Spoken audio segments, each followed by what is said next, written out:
Israelite people, that he would send to them a prophet who would be their prophet and who would be known as the Messiah, Al-Masih. And when the Messiah comes, he'd bring back the golden age. When Nabi Sulaiman alayhi salam ruled the world from the state of Israel, the holy state of Israel in Jerusalem. And the Jews therefore rule the world. That golden age will come back when the Messiah comes. This entire subject is explained in my book at the back there, Jerusalem in the Quran. When Allah sent the Messiah, however, He sent the Messiah in a way to test them. And they failed the test. They said, when she came with the baby, but she was not married, they said, this is a bastard.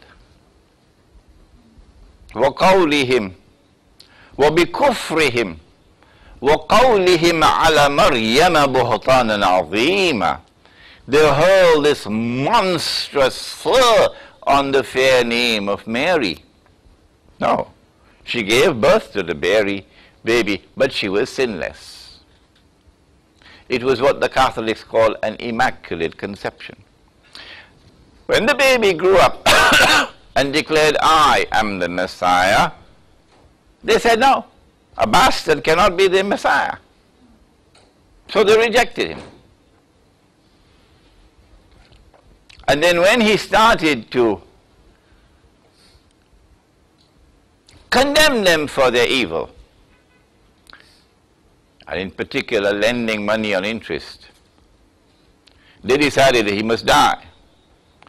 And they held a kangaroo court and enforced the hand of the Roman government.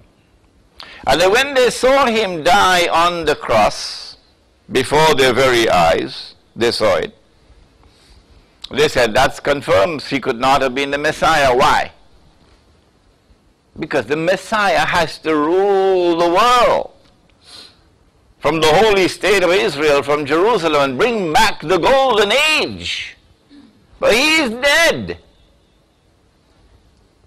So he could not have been the Messiah. 600 years later, Allah waited 600 years. 600 years later, Allah sent down the Quran. And 600 years later, mankind learned for the first time. وَمَا قَتَلُوهُ. No. They did not succeed in killing him.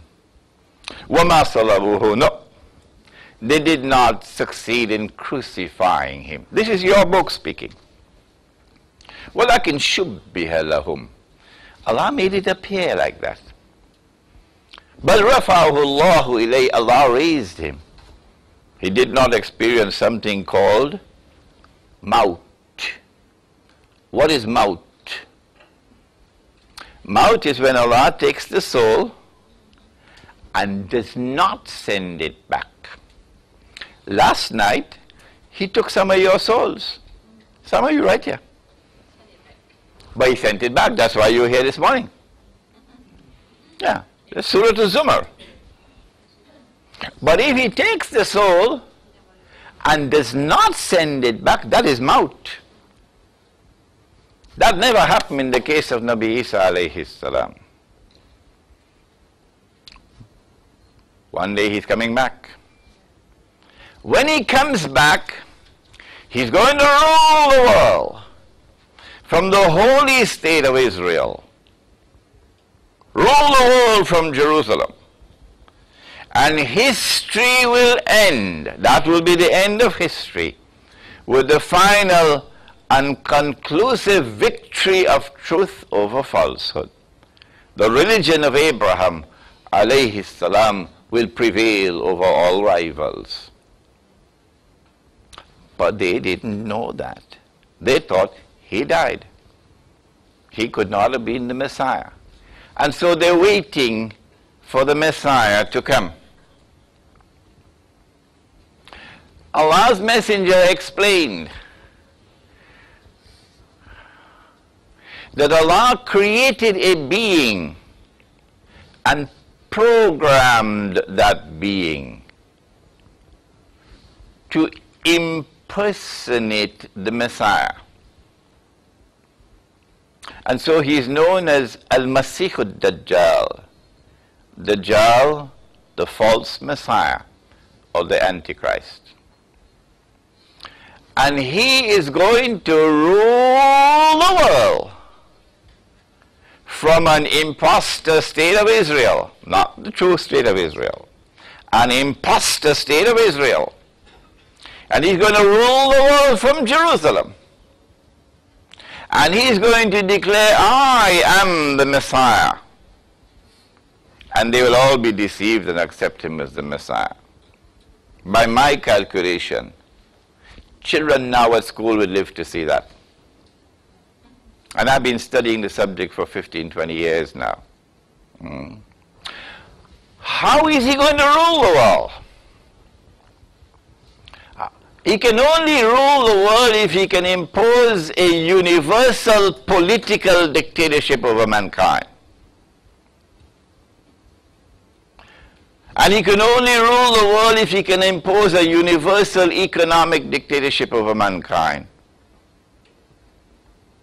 And he can only rule the world if he can impose a universal financial dictatorship over mankind. If you do not have eyes to see that dictatorship around the corner, then you are sleeping. Because the world has advanced far down that road already towards the emergence of a universal political dictatorship, a universal economic dictatorship, a universal financial dictatorship over all of mankind, so that from that imposter state of Israel, you can have a ruling state ruling the whole world.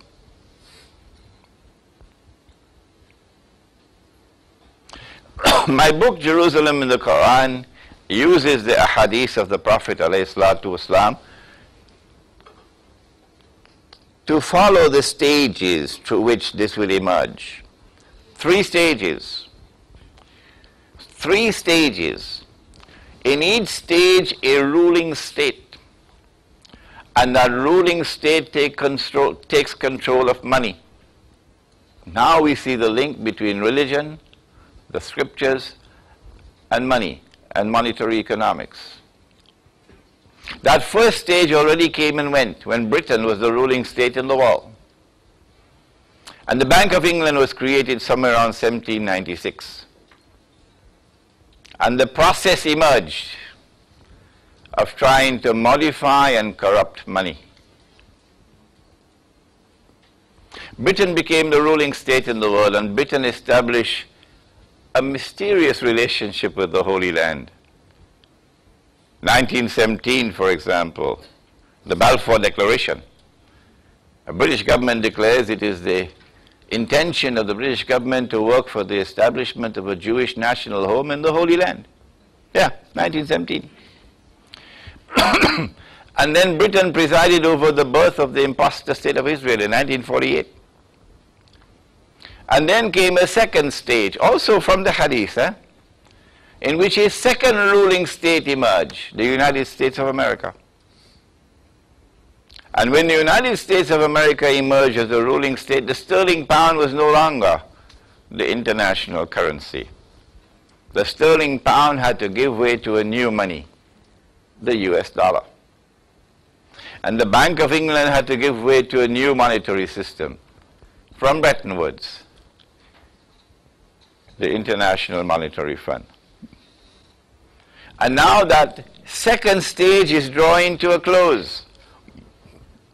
And a third and last stage in the historical process is around the corner. The United States is not going to remain the ruling state in the world for long again. I think many of you will agree with that. A third and a last ruling state is going to emerge. Who am I to say a third and a last ruling state will emerge. What authority do I have to say what no other scholar of international relations says anywhere else in the world? I say it because I'm a Muslim, because I get guidance from that man, Muhammad alayhi salatu wasalam. They don't teach that in the Fletcher School of Diplomacy. No. They don't teach that at the Graduate Institute of International Studies in Geneva, Switzerland, where I was myself a doctoral student.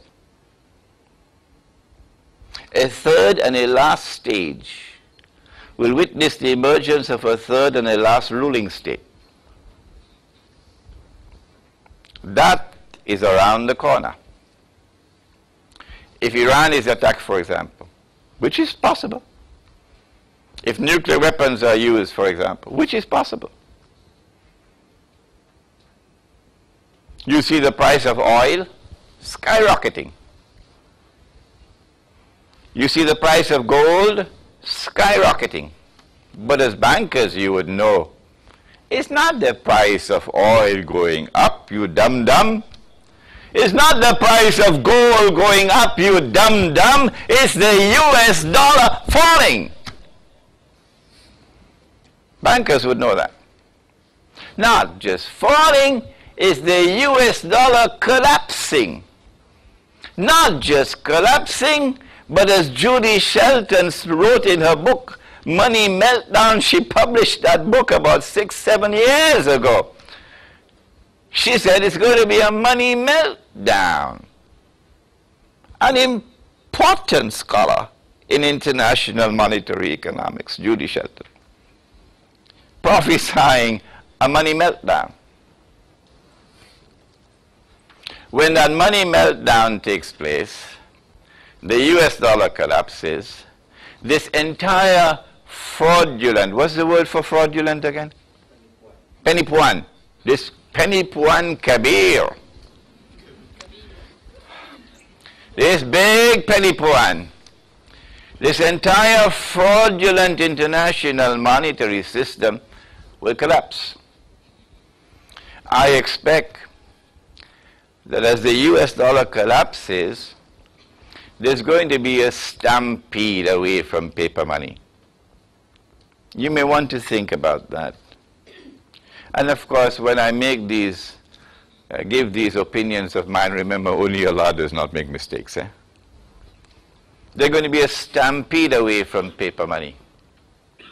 People are going to be dumping their paper quickly so they don't have to use it as wallpaper. And that would facilitate the replacement of this international monetary system with a new one that you bankers are already familiar with, namely electronic money. If paper money was fraudulent, Penny-puan Kabir, then electronic money is Penny-puan even more Kabir.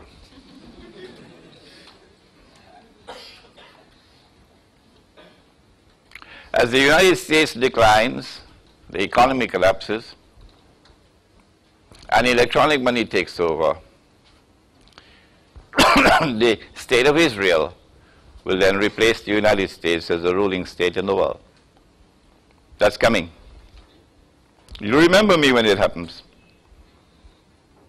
And when Israel becomes a new ruling state in the world, the Judeo-Christian alliance, which brought modern Western civilization into being, the Judeo-Christian alliance which gave us the United Nations organization and the permanent members with their veto powers, and the United States casting the veto again and again and again and again to protect Israel. The United Nations organization will be redundant. They don't need it anymore. They've already used it for what they wanted. The International Monetary Fund has already been used for what they needed it for. No more paper money. They don't need that anymore. And so a new world is coming. It is such a frightful world that one mind cannot understand it. I need your help. We have to bring a number of minds together to understand what's going to happen when paper money collapses. It is like a